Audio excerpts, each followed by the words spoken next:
Assalamualaikum warahmatullahi wabarakatuh. Kami mahasiswa dari Sekolah Tinggi Ilmu Ekonomi Latifah Mubarokiyah Pondok Pesantren Suryalaya, Prodi Perbankan dan Keuangan semester 4. Di sini kami akan menjelaskan mengenai aset dan liability perbankan syariah untuk memenuhi salah satu tugas mata kuliah Dana Bank Syariah dengan dosen pengampu Bapak Endang Syarif SHIMM bersama Ibu Risdawanti SE.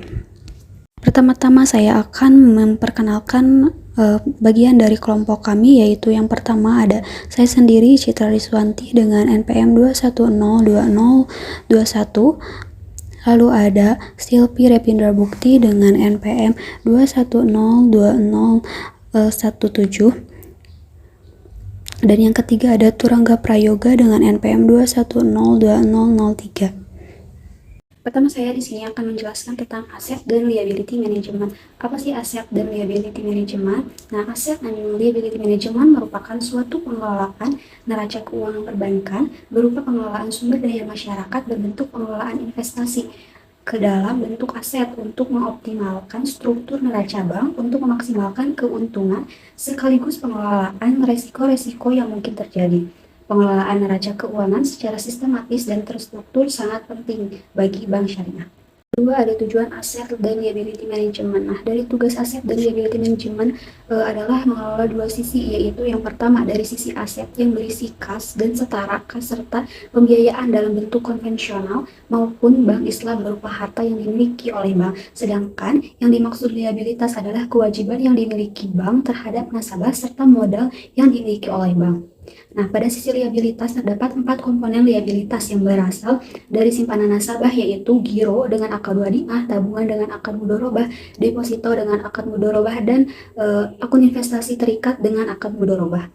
Fungsi dari aset and liability management sendiri yaitu fokus aset dan liability manajemennya itu adalah mengkoordinasikan portofolio aset atau liabilitas bank dalam rangka mengoptimalkan profit bagi bank dan hasil yang dibagikan kepada para pemegang saham dalam jangka panjang dengan memperhatikan kebutuhan likuiditas dan kehati-hatian.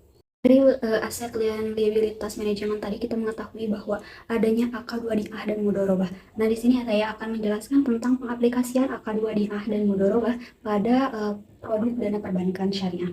Yang pertama itu ada wadiah, di mana dalam perbankan syariah akad wadiah ada dua. Yang pertama ini ada wadiah yadamanah diaplikasikan, yaitu pada satu itu pada giro wadiah, di mana giro yang dijalankan berdasarkan akad wadiah atau titipan murni yang setiap saat dapat diambil miliknya jika menghendaki. Jadi kita tahu bahwa wadiah itu titipan murni.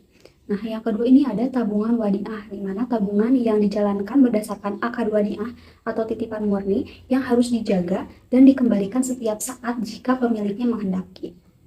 Nah, yang kedua, dalam perbankan syariah ada akad wadiah yad amanah diaplikasikan untuk penitipan barang-barang berharga dan membebankan fee atas penitipan barang tersebut. Adapun barang yang bisa dititipkan yakni satu harta benda, yang kedua yaitu dokumen seperti saham, obligasi, biljet, giro, dan lain-lain. Nah, yang ketiga ini ada harta benda lain seperti surat tanah, wasiat, dan lain-lain yang dianggap berharga dan mempunyai nilai uang.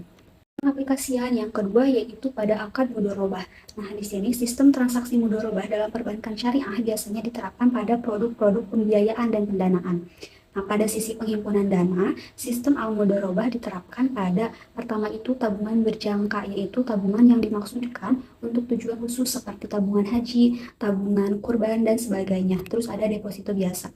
Nah, yang kedua ini ada deposito spesial atau special investment, di mana dana yang dititipkan nasabah khusus untuk bisnis tertentu, misalnya mudorobah saja atau ijarah saja.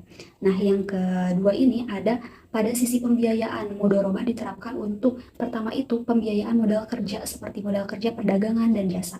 Yang kedua ada investasi khusus, disebut juga mudorobah muqayyadah, di mana sumber dana khusus dengan penyaluran yang khusus dengan syarat-syarat yang telah ditetapkan oleh sahibul mal.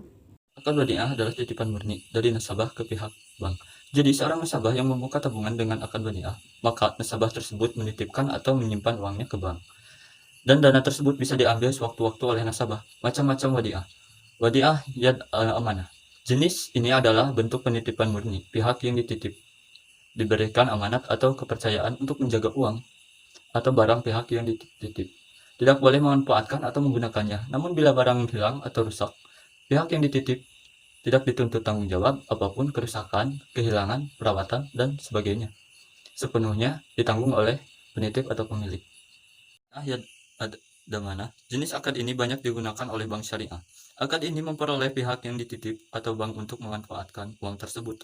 Namun jika hilang ataupun rusak, pihak yang dititip harus bertanggung jawab atau mengganti. Namun bila ada keuntungan dari pengelola uang tersebut, maka sepenuhnya bisa menjadi milik bank. Sedangkan bank biasanya akan memberikan bonus dari keuntungan tersebut kepada nasabah secara sukarela. Bonus semacam ini dalam hukum Islam masih halal diperoleh. Selanjutnya ini ada skema dari akad wadiah. Yang pertama itu kita harus tahu nih, dalam akad wadiah itu rukunnya itu ada apa saja.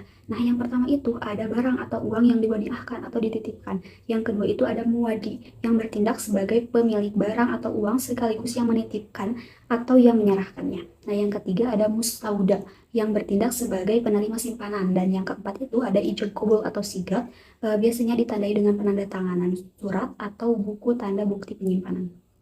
Pertama ini ada skema dari wadiah yad amanah, di mana ada muwadi atau pemilik barang atau uang dan ada mustauda yang menerima barang atau titipan. Yang pertama itu terjadi akad. Nah, yang kedua itu ada penyerahan barang dari muwadi terhadap mustauda, dan mustauda wajib mengembalikan jika muwadi meminta pengembalian barang saat diminta atau dikehendaki. Nah, yang kedua ini ada wadiah yad damanah, di mana skemanya itu di sini pertama ada muwadi dan ada mustauda yang pasti, lalu ada terjadi akad, di mana setelah akad ini ada penyerahan barang juga nih dari muwadi terhadap mustauda. Lalu ada dari mustauda ini uang atau si barang ini bisa dimanfaatkan, berbeda dengan yad amanah tadi uangnya itu tidak bisa dimanfaatkan, jadi hanya titipan murni saja. Nah, kalau yad amanah ini uangnya itu oleh pihak bank maupun oleh pihak pemilik uang ini bisa dimanfaatkannya. Pemanfaatan barang, setelah pemanfaatan barang itu memperoleh manfaat barang atau uang, jadi ada keuntungan. Nah, lalu setelah ada keuntungan ini, jika muwadi menghendaki untuk pengembalian uangnya itu, maka mustauda wajib mengembalikan uangnya. Nah, setelah dikembalikan uang itu karena tadi ada pemanfaatan, maka mustauda juga wajib memberikan bonus atau keuntungan yang didapatkan dari pemanfaatan barang tersebut. Mudharabah diartikan sebagai akar kerjasama. Usaha di antara dua pihak, yaitu antara pengelola usaha yang disebut sebagai mudharib dan pihak memiliki modal disebut sebagai sahibul mal. Melalui pembiayaan ini, pemberi modal memperoleh bagi hasil secara terus-menerus. Selama usaha tersebut masih berjalan besar, keuntungan yang diperoleh dibagi atas kesepakatan yang telah ditentukan. Kontrak awal dalam bank syariah pada transaksi ini merupakan agen penghubung antara mudharib dan sahibul mal. Maka dari itu bank syariah akan mendapatkan keuntungan seperti upah biaya jumlah yang diperoleh untuk bank syariah selalu tetap dan tidak bergantung pada keadaan usaha yang dilakukan. Untuk skema penerapan konsep mudharabah mutlaqoh pada bank syariah digambarkan nasabah sebagai penyimpan dana atau dalam perbankan syariah disebut sahibul mal, menginvestasikan dananya kepada bank sebagai penerima simpanan atau dalam perbankan syariah disebut mudharib. Lalu sebagai timbal baliknya, bank akan mengalokasikan bagi hasil kepada nasabah. Lalu dari mana bank memperoleh dana untuk bagi hasil? Dana bagi hasil itu sendiri diperoleh dari dana yang diinvestasikan nasabah yang dimanfaatkan oleh sektor usaha, baik itu sektor finansial atau sektor real, yang akan membagi hasil keuntungan kepada bank, dan bank akan mengalokasikan pendapatan bagi hasil tersebut kepada penyimpan dana tadi. Bank Syariah juga menggunakan prinsip mudharabah muqayyadah dalam produk deposito. Penggunaan prinsip ini membatasi kewenangan bank dalam hal pengelolaan dana, di mana nasabah menetapkan syarat bahwa dana tersebut harus diinvestasikan pada sektor usaha yang dituju oleh nasabah. Oleh sebab itu, bank memisahkan dana ini dari dana pihak ketiga lainnya.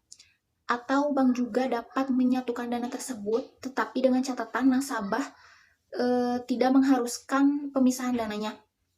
Selanjutnya untuk penerapan skema mudharabah mutlaqoh, yaitu perjanjian bagi hasil yang berasal dari sebuah proyek atau usaha Pihak bank sendiri berlaku sebagai mudorib yang berkontribusi dengan keahlian, dan nasabah selaku sohibul mal yang berkontribusi memberikan modal sebesar 100%. Dalam pembagian jumlah keuntungan sesuai dengan nisbah yang disepakati sebelumnya. Sedangkan untuk modal proyek atau usaha itu sendiri berasal dari sohibul mal atau nasabah yang modal pokoknya akan dikembalikan lagi kepada nasabah itu sendiri. Untuk secara sederhananya, perbedaan dari mudorobah mutlakoh dan mudorobah muqayyadah yaitu pada definisinya itu sendiri. Mudorobah mutlakoh yaitu akad mudorobah di mana pemilik dana memberikan kebebasan kepada pengelola dana dalam pengelolaan investasinya. Sedangkan pada akad mudorobah muqayyadah adalah akad mudorobah di mana pemilik dana memberikan batasan kepada pengelola dana, seperti antara lain pada mengenai tempat, cara atau objek investasinya. Perbedaan tabungan, akad mudharabah, dan wadiah antara lain. Nasabah pada akad mudharabah bisa memperoleh bagi hasil nisbah, sedangkan akad wadiah tidak dapat cuma bonus sukarela dari pihak bank. Pada akad mudharabah, nasabah berperan sebagai sohibul mal, pemilik modal, sedangkan pada wadiah berperan sebagai muwadi, penitip uang barang. Dana pada akad mudharabah bisa dibilang sebagai investasi karena bisa mendapatkan bagi hasil atau nisbah, sedangkan pada wadiah hanya bersifat titipan atau simpanan. Sekian presentasi dari kelompok kami mengenai aset dan liability manajemen perbankan syariah. Wassalamualaikum warahmatullahi wabarakatuh.